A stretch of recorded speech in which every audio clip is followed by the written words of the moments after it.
জটিল ৰোগত আক্ৰান্ত ডিমুৰ হীৰকজ্যোতি দাস নামৰ এটি কণমানি 2 বছৰ ধৰি কৰ্কট ৰোগৰ সৈতে যুঁজি আছে 12 বছৰীয়া হীৰকজ্যোতিয়ে ধনৰ অভাৱত শিশুটিৰ উন্নত চিকিৎসা কৰিব পৰা নাই পিতৃ-মাতৃয়ে ডিব্ৰুগড় গুৱাহাটী মুম্বাইত চিকিৎসা কৰিও সুস্থ কৰি তুলিব পৰা নাই হীৰকজ্যোতি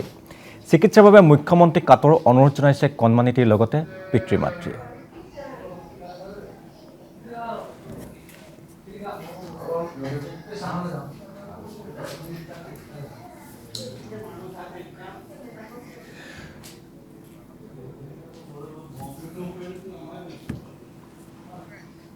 আৰু জটিল ৰোগত আক্ৰান্ত হৈ ডিমুৰ হীৰকজ্যোতি দাস নামৰ এটি কণমানি আৰু 2 বছৰ ধৰি কৰ্কট ৰোগৰ সৈতে যুঁজি আছে 12 বছৰীয়া এই হীৰকজ্যোতিয়ে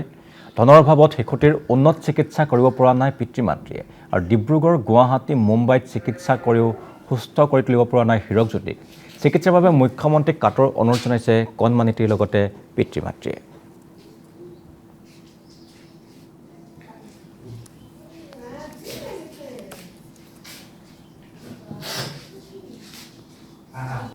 মোৰ ল'ৰাটো আজি 2 বছৰৰ পৰা কেঞ্চাৰ ৰোগত ভুগি আছে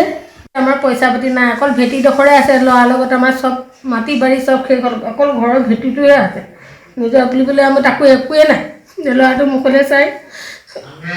মমায়ে যে কিবা এটা বহুত সহায় কৰা দেখিছোঁ মোৰ ল'ৰাটোক যে কিবা এটা সহায় কৰে সেয়াই মই অনুৰোধ মমালে বহুত মই অনুৰোধ জনাইছোঁ মুখ্যমন্ত্ৰী ডাঙৰীয়াক হাতজোৰ কৰি কৈছোঁ যাতে এই সন্তানটিক এই 12 বছৰীয়া সন্তানটিক মুখ্যমন্ত্ৰী ডাঙৰীয়া আমাৰ মামা বহুত কাম কৰিছে তেখেতে বহুত ভাল কাম কৰিছে ল'ৰাটোক যাতে ভাল কৰি দিয়ে সেইটোৱে অনুৰোধ কৰিছোঁ।